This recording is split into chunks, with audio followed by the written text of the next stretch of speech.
Hey, ladies and gentlemen, possibility seekers all around the world. I'm super excited today because we have the Queen of Leadership coming onto the podcast today.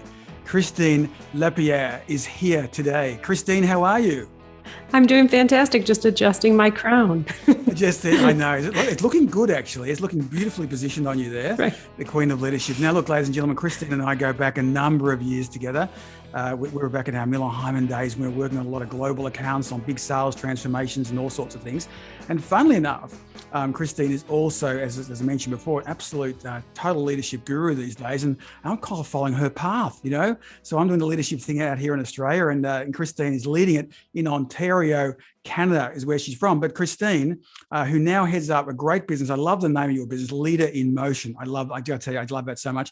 Now, Christine, you weren't always from Ontario, Canada, were you? No, I was born and raised in Detroit, Michigan. So you and Kid Rock are hanging out together. Oh, yes. We were not far from each other in where we grew up. And Bob Seger, he's a big guy from there as well. So Bob Seger, Kid Rock. That's right. Madonna. Madonna as well. And Madonna right? was also from there. Oh my God, we could do a whole thing on music. You know, we could. That's right. Michigan's got some music. It definitely has. And I got to tell you, last time I was in the US, because I'm a huge Bob Seger fan, and he will not travel, Bob. I had to go and see him. So I went and saw him we saw him in the US in 2018. So my middle son and I went to the Bob Seger concert. So it was fantastic. Lovely. Yeah, lovely. And now Ontario, Canada. Now, apparently they pronounce your name a little bit differently up there. So a lot of people Laperriere. A lot of people say Laperriere. Laperriere. But can you do the French thing? How do they do it up there? I can't. Oh, I can't do it. It's they have this French accent that is so beautiful. And again, I hack it every time, but it's like, stop teasing me with it and just have a go at it. Laperriere. That's done for me. That's it. Ladies and gentlemen, there you go. So if you do see Christine are in Canada, you've got to put the French accent on it. Now, Christine, this podcast is called It's Your Possible Podcast, and you've done some of the amazing things in your career. We'll talk more about that. But what does the word possibility mean to you? It's such a good question. I was thinking about it, and I was thinking about, definitely something that is likely or possible, but as I was trying to explain it or think through it, immediately it just came to terms that it's mindset based. It's really about, because, the ability to see if something's possible is directly related to what mindset you're actually in. That is so cool. That is so cool. And you know what's really so great about that, Christine, is when I wrote the book, It's All Possible, I actually have attitude and mindset at the core. So before you get into vision, strategy, and action, it's at the core. And the reason I'm telling you that is I didn't actually have it at the core when I was writing the book. I had vision, strategy, action, and I was going to put attitude and mindset in there. But as I realized writing the book, that the challenge I had was that I hang out with people who have done great things in sport, in business, people like you, whose attitude and mindset is incredibly healthy. And so to me, it was almost a given. But as I started to look around, I realized for so many people that isn't the case. And what happens is if your attitude and mindset isn't there, then your vision is small. Right. And your ideas are small, and your ideas aren't big. And I can tell you this for everyone listening, no one needs your small ideas. We want your big ones. We want your big ideas. You want the big vision. So if your attitude and mindset's right, you're going to come up with bigger ideas. And so I love the way you described that. Just fantastic. Right. Hey, who were your early mentors? I was thinking about this one too. I had quite a few. I had one that I have to tell a very short story about. My first boss in my first internship at Chrysler. So I trained as an engineer. I wanted that job at Chrysler more than anything. I even went to the extent of doing a study abroad in Germany, just so, because they were Daimler Chrysler at that point. Yes, because I was trying so hard to get, to crack the door open on that. Those were there's only a few of those internships and they were a big deal. And so I finally got my in, and my first boss, his name was Billy Brickles, and he was an ex-military guy. And so, he kind of explained to me how to update my calendar and how he wanted me to document things in my, my schedule and everything. And so I, first week on the job, I update everything exactly per the rules and I make it all look good. And I send him a note and I said, "Hey, Billy, I updated everything. Can you have a look at it and tell me what you think?" And he sends me back a note and says, "Don't give me assignments." So now I'm in the bathroom crying my first week of my internship. And I'm thinking, I'm going to get fired. I can't believe I've already messed it up. I've only been here 3 days and I'm officially going to get fired. And, but what was so powerful and what the point was, is he was really trying to teach me how to, number one, be incredibly resourceful and how to really leverage. So when you got to work for Billy after a while, you started to realize that the team really relied on each other for all that day-to-day stuff. And we would teach each other and we would coach each other and we would help each other solve problems. And then you would send him an FYI, this is FYI, this is updated, FYI, this is the direction I took. And he would just send back and redirect if needed. And so he kind of taught me this kind of style of working. But what I realized is that he quickly helped me become incredibly empowered. He also helped me become incredibly resourceful. And by the end of my internship, he actually borrowed a Viper and brought the whole team in. And, we had cake and drove Vipers in the parking lot, all this kind of cool stuff. Yeah, it took us out driving cars. And, like the point that he really celebrated, the team's success and he celebrated my success. But it was just such a cool way of learning. It was a bit tough love, but it really changed the way I work. So that's the first one. And that's that right? non-dependent thing you and I were chatting about, when I did your podcast, we were talking about non-dependent. I really liked that, the way he empowered you. I mean, admittedly, it was confronting to you first off, but actually, when you're on reflection, it was actually really, really, and I think the best leaders do that. I agree with you. I think the best leaders actually do challenge you and they do really challenge. They have belief in you, but they actually can feel confronting when they challenge you. I don't know if you've heard this quote from Steve Jobs. Someone asked Steve Jobs about the difference between leadership and management. And he said, management is all about getting people to do the things they don't want to do. And leadership is all about getting people to do the things they didn't think they could. Well, that actually is funny because that brings me to it's such a nice and perfect quote because it actually brings me to a second mentor that I had later in my career. And he kind of took me under his wing. And actually, he was one of the ones that taught me how to sell, which was pretty cool because I was an engineer and I didn't really understand anything about selling. And so he took me under his wing and said, follow me, watch what I'm doing, and I'll show you a little bit of the ropes. But later on, he actually started to coach me as I started my own business as an independent sales consultant when we were working with Miller Hyman. And one of the things that was so cool, so I started that business in 2008.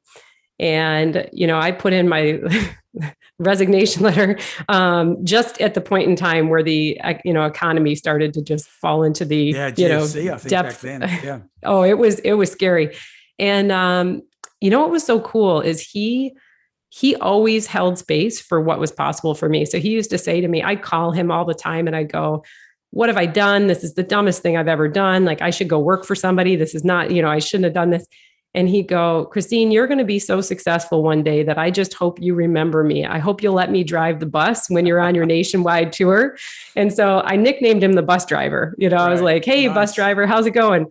And what was really cool is I always say he held space for what was possible. Is exactly that Steve Jobs quote to a T. He held space for what was possible. And he's like, you're imagining all the ways you're going to fail. I'm imagining all the ways you're going to succeed. And he lobbied for that. So every time I call him and I go, I can't do this. I'm just going to go work for somebody. He go, you haven't even given it a shot yet. You're going to do a giant disservice to yourself because you haven't even given it a shot. And so, he challenged me constantly. He's like, you need to stay focused. You need to actually prove to yourself whether this is viable or not. And you cutting bait at 6 months in is not doing that. Yeah, you haven't even passed your own probation at 6 months. Right. That's exactly right. Which I'm trying to fire myself. People do all the time, and we're all accused of, we're absolutely our worst critics, aren't we? Because our mind always goes to the places that, what can go wrong, as opposed to, what if it does work out? What if it does work out okay? What could go right if we actually look at that? What about today? What about mentors today, or people you see today as mentors for you, or people you like what they're doing? What's neat is I get close to a lot of different businesses and leaders as a regular part of my job. And I feel very fortunate that a lot of them give me time to sometimes be mentored by them. So I have some just fantastic people that I work alongside who, especially during the pandemic, all of a sudden you could really see I had, been coaching and supporting some of these leaders for years. And all of a sudden, you know, they were turning around and saying like, how can I help you? Which was a pretty cool thing. So I feel pretty fortunate that I just get a lot of that support in my day-to-day work. Yeah. Did you, just out of interest in the pandemic, I certainly out in Australia, we saw leaders reveal themselves and we also saw leaders disappear. Mm-hmm. Was it a similar thing that you saw in Canada? Yeah, I definitely did. And I'm telling you, I saw real leaders kind of really emerge. I saw people who were able to be empathetic. You know, I was home with a 2 and a 4-year-old pivoting a completely in-person business to online, for example. And there was a lot of people that I was working alongside that were in exactly the same position where all of a sudden there's 2 young, reliant children home. And, you know, I saw certain leaders who had never had kids themselves that all of a sudden really understood and could be empathetic and supportive and help somebody through that. And I also saw leaders who had raised 4 or 5 kids and could not be empathetic or understand what anybody else was going through.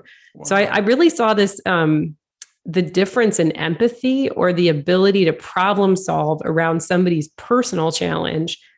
I just saw a very interesting split of the race of what a great leader was capable of versus a not great leader. Exactly. I think we saw the same thing. And I think probably globally, we've all seen similar things.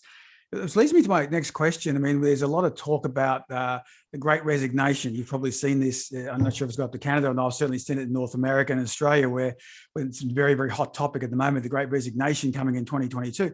What can leaders do differently? What can they do to avoid the Great Resignation in their own organizations? First of all, I can tell you right now that it's happening. So I work with 120 leaders a month, and I can tell you from every coaching call I'm having right now, people are losing people and there's a lot of turnover. What I am seeing is one thing I have to tell you right now, if you are not inclusive of different people, different lifestyles, different walks of life, and different pay grades in how you design your future flexible work plan, you are going to miss out. So one of the things I'm seeing in a lot of organizations, and, you know, Rob, I'm going to be unpolitically correct, but I'm seeing a lot of rich white guys who had stay-at-home wives who have no young children at home making decisions on return to work. And they're basically saying, you know, okay, we're going to be back in the office 4 days a week. We're going to be back in the office 5 days a week. And I'm coaching that middle management level where all the high talent sits, all the future leadership sits, the emerging leaders, and they are talking to the recruiters. I agree. That's and I think that's a great comment by you, and that's totally fine. I think that's true. There are a lot of people making those decisions who are just, it's okay to be like that, but you got to get your head out of a particular part of your body and go look. And understand your people. Now, clearly the people who are doing that, simply, you can be like that. You simply just don't understand your people. You need to spend time with your people. You have no empathy for your people. You don't understand who's working for you on a personal level. Right. To go and make those kind of comments. And so I think that's, we're seeing it in Australia. What we're seeing is a great move to regional Australia for better lifestyle, for country towns by the sea, or what we call sea change or tree change. We call that out here. Where people can realize they can use these tools. In fact, they're using these tools anyway. So can they work a lot more flexibly? Can the families be closer together? And I love being on some of these sessions I do, and I run a lot of workshops, as you know, and quite often I'll have the kids in there, and I love it. It's so much fun. We have a lot of fun on the call. Everyone enjoys it, and look, people are respectful. And I was doing one just this week on tough love conversations as a leader. Right. one of the mothers was giving her child a hard time, and we said, no, let's go live with this. And she left her audio on by mistake, right? So she left it on, and we would just come back from a break. We're like, no, bring it in. Let's role play this, and it was so much fun. She just broke up laughing, and it kind of just built tension because she was trying to look good on the call. She was paying attention to the workshop, and a kid had come in. You can't stop that. He's like 3 years old. No. And so we brought him in, and she just loved it. And I think you've got to have that kind of empathy and understanding as we go through that. So I think it's a really good one. So just being really inclusive. I really like that, to be really inclusive. And you said a lot of things about, gender, but pay grades as well. So it's not just pay band, it's others as well. Well, and one thing that drives me a little crazy is I by nature kind of spill into diversity and inclusion because I coach so many women and I work with a lot of specific women in leadership programs. And what I find is everybody has its strategy on paper, but they don't know how to live it. It's exactly why Leader in Motion is the name of my business, because it's not about the strategy on paper. It's about the physical, like the quick hitting decision that you made right in the moment, to me is really where, where the goods are. So this example about inclusion, I just find it so fascinating because it's the same companies that are spending massive amounts of money on diversity and inclusion efforts, but then they still go back to their office and make decisions in tiny little bubbles without including any different points of view. Well, I think there was a bit of research last year from, it might have been 2019, that actually, I think it said something like 95% of diversity and inclusion programs fail. Like there's a lot of stuff on paper, a lot of great strategy, a lot of consulting firms earning a lot of money out of it, but there's not the rubber's not actually hitting the road. And if I can see this in some of the examples where I see these top performing women who supposedly are going to be future leaders of the organization, but their point of view and perspective is it was not included in something so important as the future policies and what we're going to do. Now that we've kind of proven that we can work from home, how do we rebuild a flexible workplace? Yeah. And I just see this big, huge gap. It's probably one of my hot points right now. It's a great one, but there's also some great leaders around who are taking the right way forward. I mean, mostly it's tech companies from what I can see, and maybe it's just my interest in that space, but I'm seeing a lot of tech companies really opening up to that way with whatever, Google's now talking about it, and PayPal, Facebook, Square, people like that are really talking about, hey, you can go and do that. Atlassian, the Australian company, has done some fantastic work in this space as well. So I think we've got some good news there. We got some good news. I have a client at Deloitte, and actually I thought this was brilliant. I asked her, I said, so what are they doing? And she said, our mandate is work from the best place to get the best output.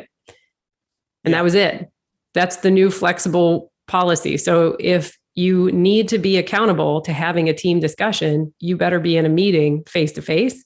And if you don't need to be in a meeting face-to-face to get the best product out, then if you want to be at home in your sweats, that's fine too. And I love the autonomy that actually gives, especially high-performing individuals. Like, we don't need to be managed on that. I think it's a great point. I was reading some stuff from Patty McCord you probably come across Patty McCord from Netflix. And one of the things she says, we like to try and hire fully formed adults. It's a really great statement, isn't it? And we like to treat them as such.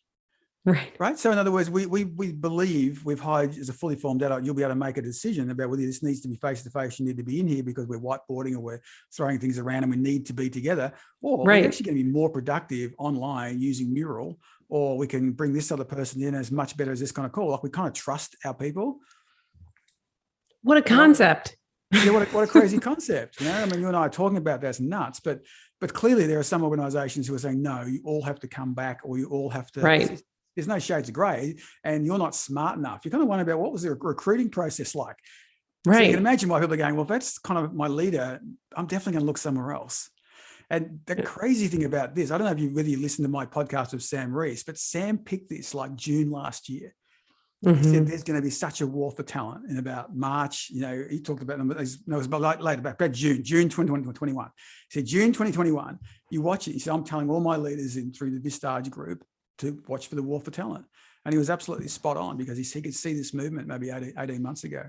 What are a couple other things that bosses should be doing these days? So inclusion is a big one, restructuring, looking where their people can work. What are a couple of things you're noticing?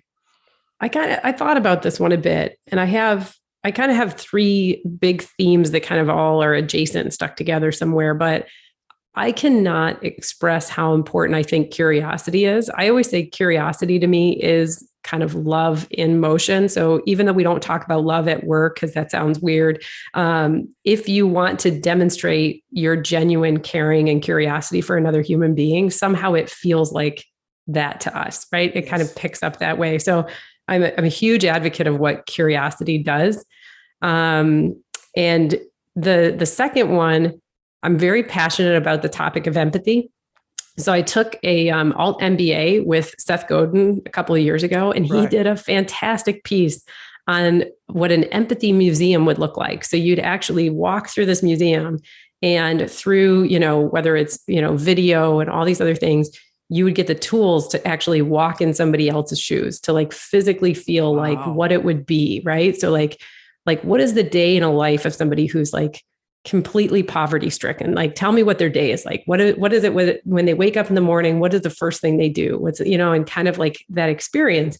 And so this piece around empathy, it really caught my attention, so much so that I actually even did some work on it in my own life. Like I did a bit of an empathy assignment in that all MBA.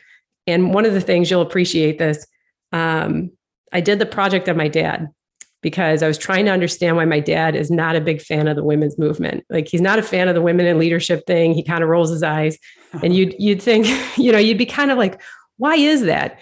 Because he worked in HR. He was in the automotive industry and he worked in HR. So you think to yourself, what's the disconnect? Okay. So I started doing this empathy work, and all of a sudden it dawns on me, I'm just sitting there, and it was like chills shot up my arm.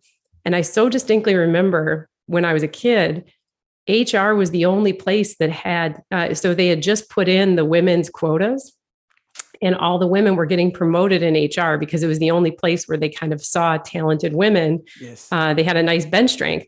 And he had went back to school to get his master's degree because he wanted to reach that top management level.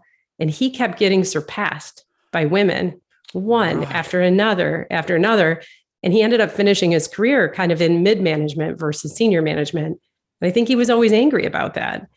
And it never dawned on me, because I never took the time to ask, like, well, what would make him not appreciate this?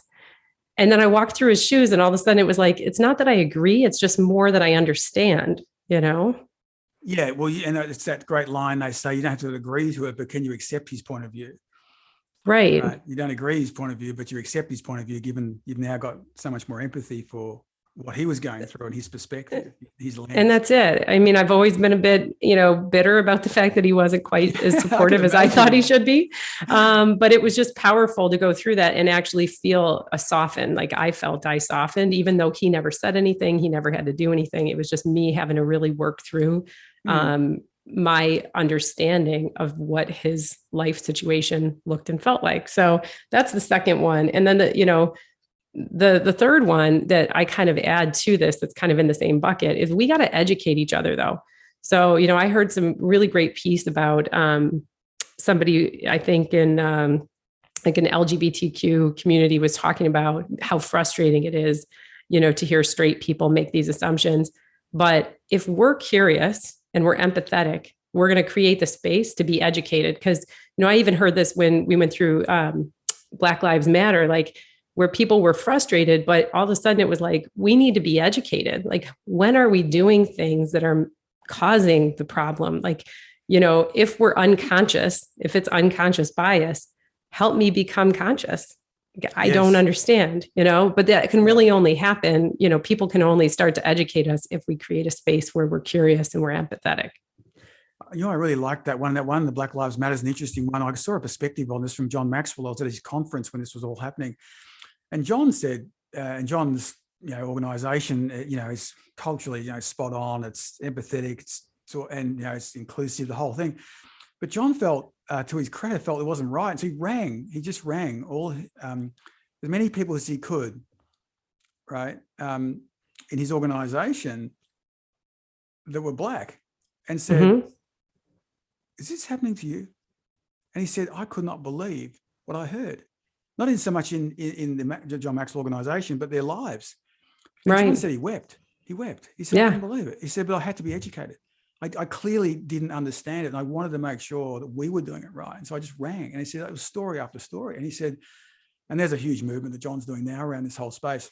But it was just interesting that, you got to take the effort to educate yourself, because it's always the case, isn't it? I think the natural reaction when we see something we don't understand, as humans, our natural response is reject it. Right. We don't take the time to find out. We immediately go, that doesn't align to my thinking and what I've been brought up and habits, beliefs, experiences, opinions. I'm rejecting that. Right. Well, I worked with a phenomenal woman when I was in management consulting. who had a same-sex partner and was basically in a marriage. And she said to me, I interviewed her on the Best Boss Ever podcast. And she said to me that for years, she used to go on site to clients and, she'd be sitting with the CEOs and trying to sell projects. And they'd say something about their, husbands or whatever. And she'd go, oh yeah, my husband, blah, blah, blah. And she, for years, would actually in front of people lie about the gender of her partner. Yeah. And so I said to her, I'm like, that's incredible. Like, what was it? And she goes, I was scared I wouldn't get the deal. I'm scared as soon as they found out I was a lesbian that I wouldn't get the deal and that would add judgment. And she's like, I was so scared of, the firm that we worked for also not supporting us if we didn't get the deal. They'd be like, well, why did you have to say that? And so I was saying to her how important that story is for all of us to hear. Like, how do we make a space where you should never flinch about who you really are? Like, you know what I mean? Why would you ever come into an environment and feel like you can't just talk openly about your family? Yeah, I mean, I totally get why you can't. I would, because you don't get the next opportunity given to you because we'll lost that one. But you might. Yeah, I totally see that prejudice. But there's so much prejudice out there. And look, you do so much great work with women in leadership, and I don't know what I've done, how this has worked out for me, Christine, but I have so many women leaders on my podcast. I was looking at everyone who's been on it, and it's like 60, 70%. And it is what it is. I mean, I like to interview great people. It's got nothing to do with me particularly going a direction. But it's interesting, like so many of them have said how hard it's been with their careers, or things they've been, promotions they've been not told about, or opportunities they've been not given. It was just blowing me away so many times when it's come up, and how they've had to fight so hard. So what do you think, when you talked about is women being authentic and we need to hear their story. So what else do you think, what do you encourage women to do in professionally these days? Wow. I mean, there's a lot in there. I like to, there's a lot around encouraging women. So there's obviously a lot about really, one of the things that I like to challenge a lot of women on is to recognize what their unconscious biases are around being a woman. Right. So, I have a really good example. I was coaching somebody and she was from South America and she works at a bank in Canada. And so she said to me, well, I have a hard time speaking up in meetings.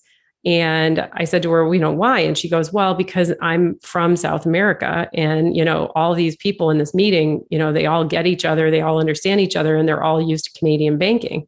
And I was like, but your diversity is exactly why you're in the room. Yeah. Like, this is why you're there. And so I was like, you not speaking is actually working against the whole point of diversity and the reason that you got hired in the first place. It was the reason, if your diversity was an asset at the point in which you got hired, you're actually hurting, you're hurting the bank's ability to reap the benefit of that by not speaking.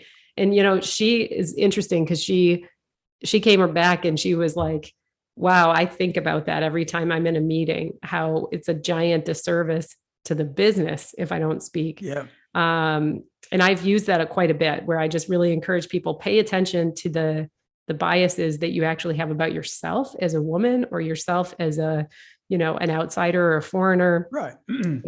Pay attention to those, because ironically, I see sometimes that's the bigger impediment than the way others are treating them. I really like that, Christine. That's a fantastic example where someone, what can they do? And that's why I was really interested in what they can do to bring it out. What can men do better?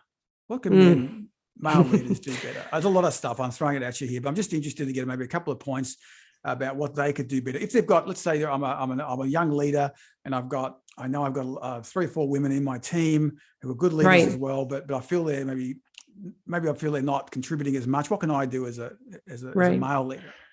I think one thing, first of all, is that we have to keep rallying for the benefit of men and women, and the fact that they do see the world different and they act and behave a little bit different, and that's okay. And we actually need to advocate for what the power of that is. So the fact that sometimes you'll work with male leaders and they're very direct and to the point, and women will talk an idea out and they'll actually collaborate out loud while they're thinking through a decision. It doesn't mean they're not sure of the decision. It just means that they're actually trying to get you on board.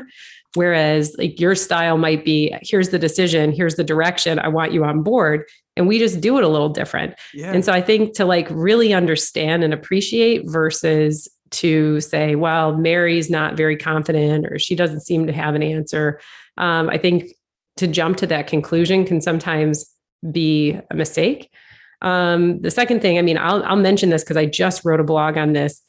Really understand how things are different for women. So, I use an example. I was working with a really great male leader the other day, and he has a woman who worked on his team, did a phenomenal job.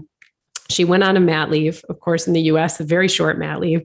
She's back to work, and somehow she's not delivering on her assignment.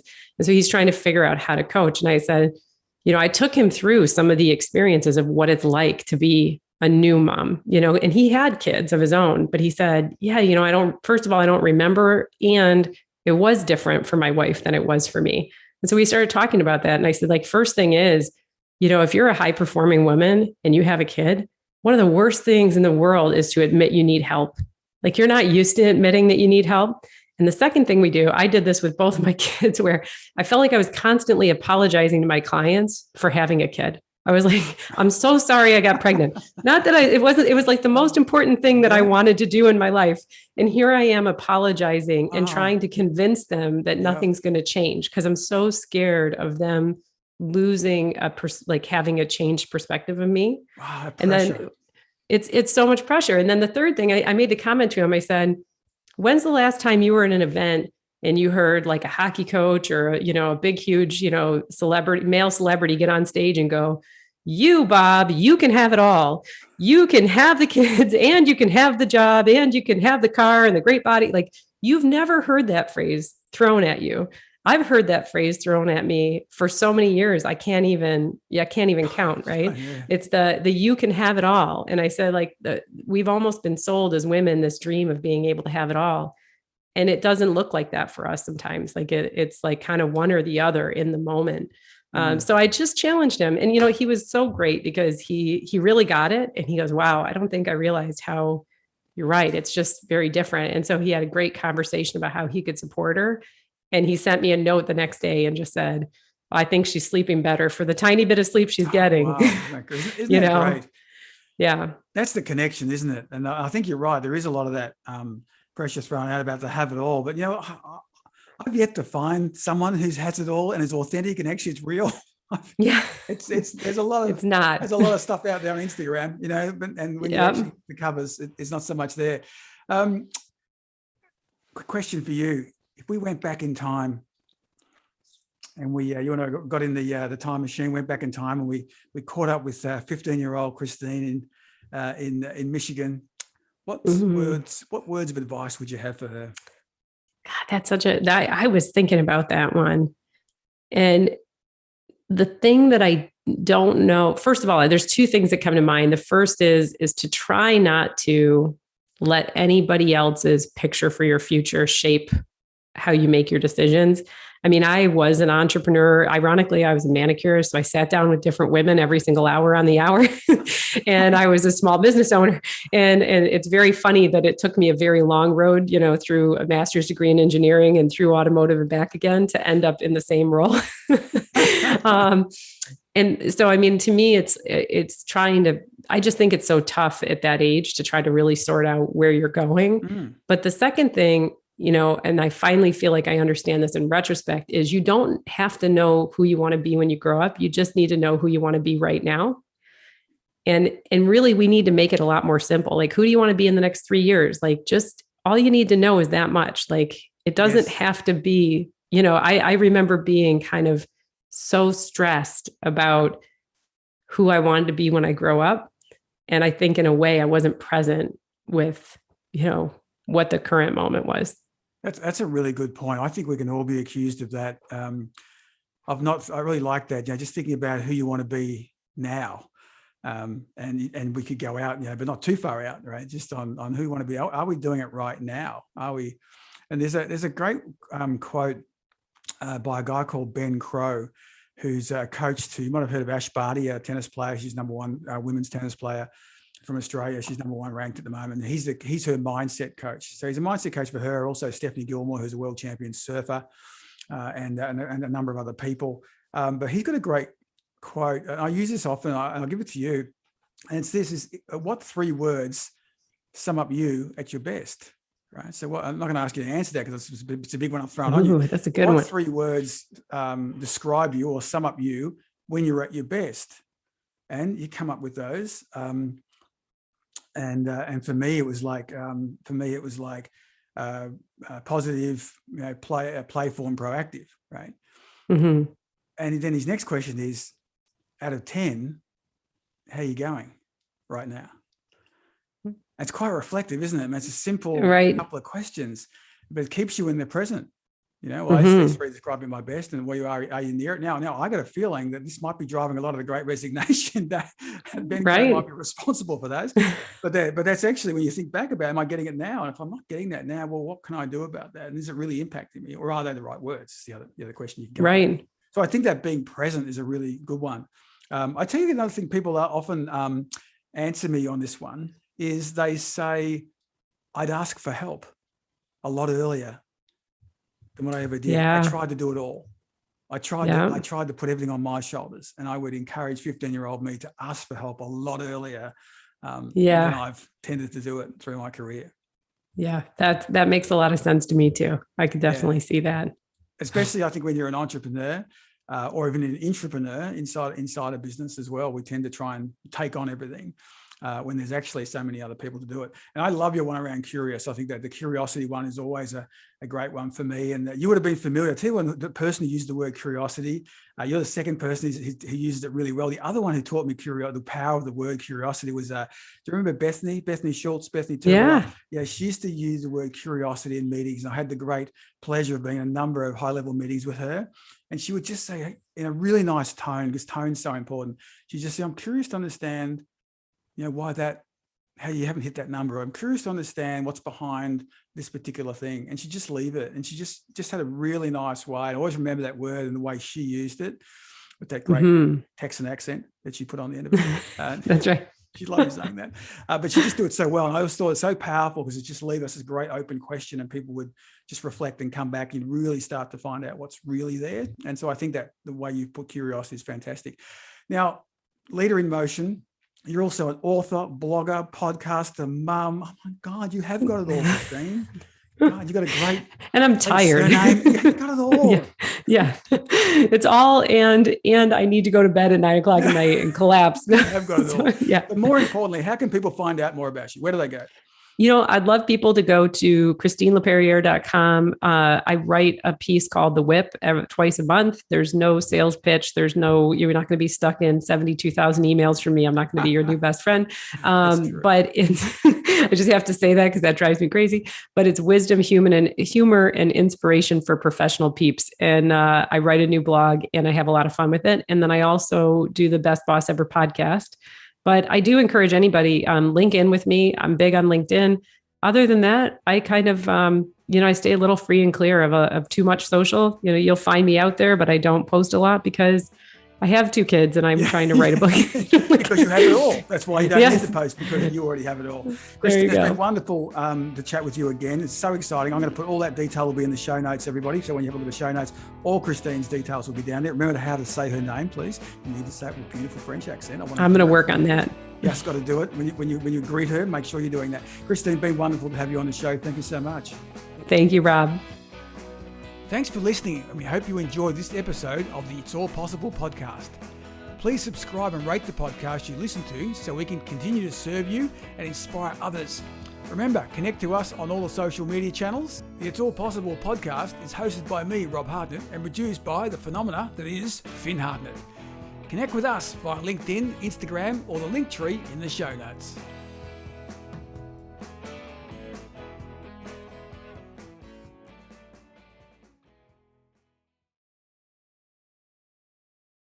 This podcast is a part of the C-Suite Radio Network.